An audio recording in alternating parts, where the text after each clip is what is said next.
Greg, do you have a minute? What are you doing right now? What's up, Mom? I'm at home now. And Riley? Riley went out shopping. Ugh. Greg, won't you stop doing this? What? What do you mean? Not what do you mean? Making your wife go out shopping alone while you laze around the house. You should be driving her and carrying the shopping. And how about helping out a little around the house? You're so inconsiderate. Sorry, but Riley said she was going out shopping with her friend today. I didn't think she'd want me to tag along. Don't make excuses. You're so quick to try and worm your way out with butts. Is this how you were raised? Sorry. Riley told me about you the other day. You never help with housework, and you go out drinking until late every night. If you can't bring in enough money to make ends meet every month, the least you could do is help out around the house. I don't go out partying. And I bring in more than enough money to make ends meet. But Riley? Don't blame this on Riley. She's supporting the finances working part-time because you don't earn enough. But you don't show her the slightest bit of gratitude. You're uncooperative at home and you spend your days off lazing around. And to top it all off, you have the nerve to blame my daughter because there's no money. Have you no shame? Sorry. Good grief, you're so quick to blame others or try slacking off. I want to see your parents' faces. Oh, your parents aren't around anymore, are they? Is that why they couldn't raise you properly? My parents have nothing to do with this. Anyway, if Riley's out shopping, then there's only one thing for it. Come over to my house immediately. What? I want you to weed the garden and clean out the cupboards if there's time. I want you to clean the gutters, too. Didn't I just come on my day off last week? This week, too. Do you think that just because Riley's not here you can spend your entire day slacking off? I won't allow it. Today's the first day in ages I've got all to myself. Give me a break. Quit your whining and get over here now. I'm gonna beat that rotten character of yours back into shape. I'll show you what it means to respect your in-laws.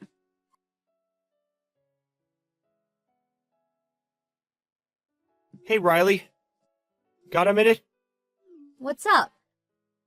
I'm kind of in the middle of eating with my friend right now. Well, I've wanted to say this for a while. Would you stop bad-mouthing me to your mom? Saying stuff like I don't bring in enough money or don't do housework? Stop filling her head with nonsense. What?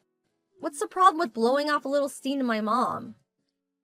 But because of that, she's sending me hateful messages every day. She won't listen to a word I've got to say. Well, it's true that you don't bring in enough money, isn't it? You fail to make ends meet every month, and we can't save anymore. So I have to work part-time to support the finances. The reason we have no money is because you spend it without thinking. And you and your mom say you support the finances. But all you do is help out a little at the bakery your friend started. Can you really call bringing in less than $150 a month supporting anything? God, you're annoying. It's not about the amount. I wanted to be a stay-at-home housewife. I'm only working for you because you don't make enough. Surely that alone provides you with emotional support. You should be grateful. What kind of reasoning is that? Anyway, stop filling your mom's head with weird nonsense already. She even mocks my dead parents. Says she's gonna beat my rotten character back into shape. Calls me over to her house. Works me like a slave and ruins my days off. It's stressful, damn it! She's trying to educate you because your parents aren't around. Teaching what it means to respect your in-laws. To call that stressful? You're disgusting. My parents only died 3 years ago. I was already an adult by then. So calling it education is just weird. And respect isn't something that can be forced. Wow. Do you ever shut up? I was enjoying a drink with my friend and you ruined it. You're the worst. You make me sick. You're the one who's sickening. Going off complaining to your mom about me? Degrading me with your hateful comments despite me working my ass off? Forced labor on the days off I hardly ever get? I've had enough! Just stop it! think you can talk to me like that? I was kind enough to marry you even though you have no parents. You got some nerve, haven't you? I'm not your family slave! I'm done being your yes man! I am livid. You've gone and done it now. You won't get away with this. Prepare yourself.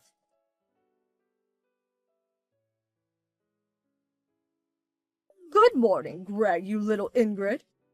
You have no intention of reflecting on your behavior, do you? Good morning, you little ingrate. What a lovely greeting. Riley told me everything. How much does she have to get hurt before you'll be satisfied? Telling her she should be earning more, that she's disgusting, despite the fact she's working so hard. I said nothing of the sort. Are you both completely nuts? Be quiet, you demon! You won't get away with it this time. If you dare take such an arrogant attitude with me, Riley will go through with what was left on the table. You mean the divorce papers in the living room? I saw her signature was written neatly on them. Consider this a warning. Riley will be relaxing, recuperating here at home. Unless you reflect on your behavior and fix your attitude. She can stay here forever as far as I'm concerned. Are you serious? Of course I'm serious. So if you don't want to be divorced, show some remorse for what you've done. Come here, get down on your knees and apologize. Promise to start making more money and helping around the house. We're being extremely generous by offering you this chance. You won't be getting another one. But what if Riley's not satisfied even after that? If I can't live up to her standards, will she really divorce me? Of course. If you can't make enough to support her, get a divorce. Okay, I'll divorce her then. What? Her signature's already on the papers, so I'll go and hand them in now.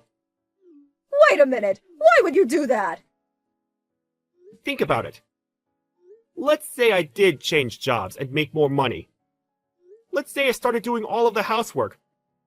Riley would still find something to complain about, because her dissatisfaction knows no bounds. We'd probably still end up divorcing anyway. In that case, isn't it better just to get it over with now? It appears we'll have your blessing after all. You have no complaints, right? Of course I do. I won't allow you to divorce. The divorce papers were only meant to make you reflect on your behavior. You weren't supposed to actually file them. By reflect, what do you mean I should reflect on? I haven't done anything wrong.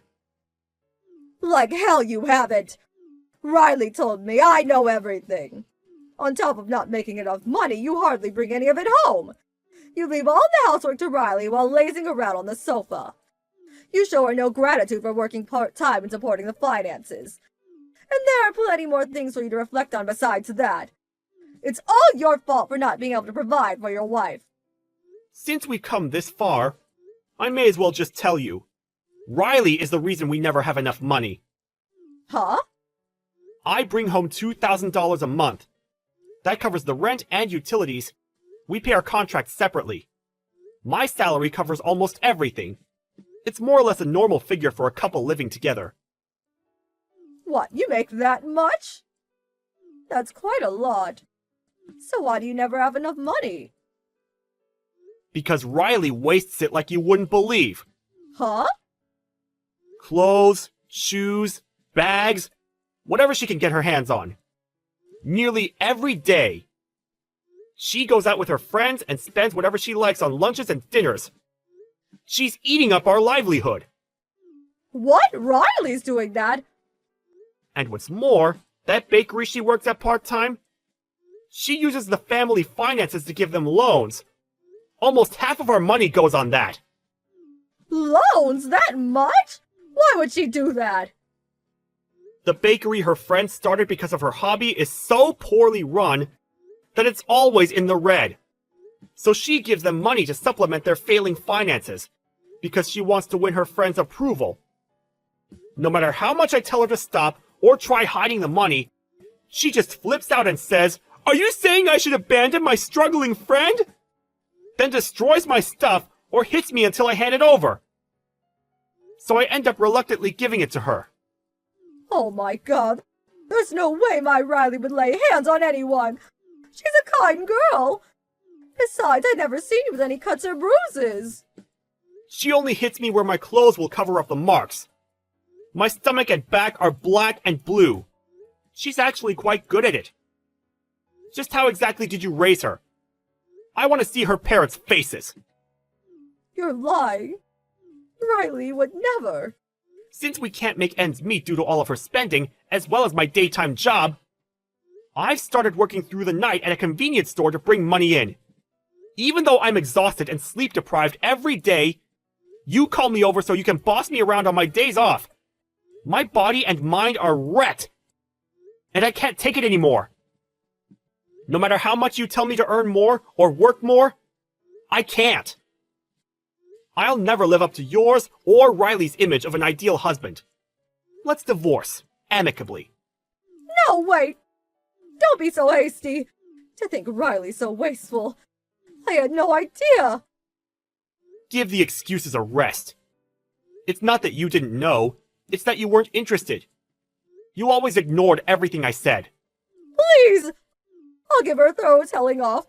Please just wait for the divorce. No! I'm sick of you both manipulating me. As for the physical abuse, I've already got a medical certificate from the doctor. And I've been taking detailed photos of everything she broke. I can apply for the divorce on those grounds instead if you want. Oh my god! She'll also be paying me damages and covering my medical bills, which means my lawyer will be getting involved. I left my lawyer's business card at your house. See to it that any further communications go through him. What? A lawyer? I can't contact you without going through someone else. This is ridiculous. Family matters should be discussed as a family. Surely you agree. No, I don't agree. You people and I aren't family.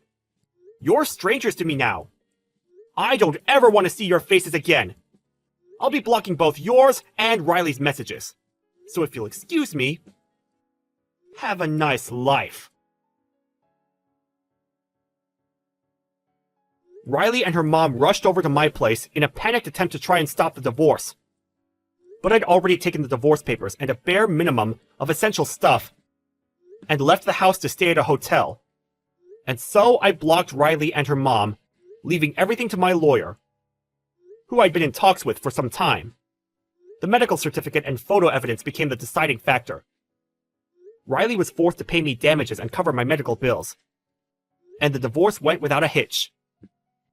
Due to the divorce, Riley was of course no longer able to give loans to her friend's bakery, which, already being in the red, went bankrupt. Her friend was resentful and apparently started ignoring her. I heard that Riley, in her isolation, became so unstable that she started hitting her mom almost every day. She even ran crying to my lawyer, begging me to take her back. It's not my problem, so of course I'm ignoring her. Afterwards, I moved out of the apartment we'd been living together in, and rented a single-person apartment. Now I'm enjoying the peace and quiet of living on my own. Life without walking on eggshells around my wife, or nervously anticipating messages from my hateful mother-in-law, is super comfy. And I feel refreshed every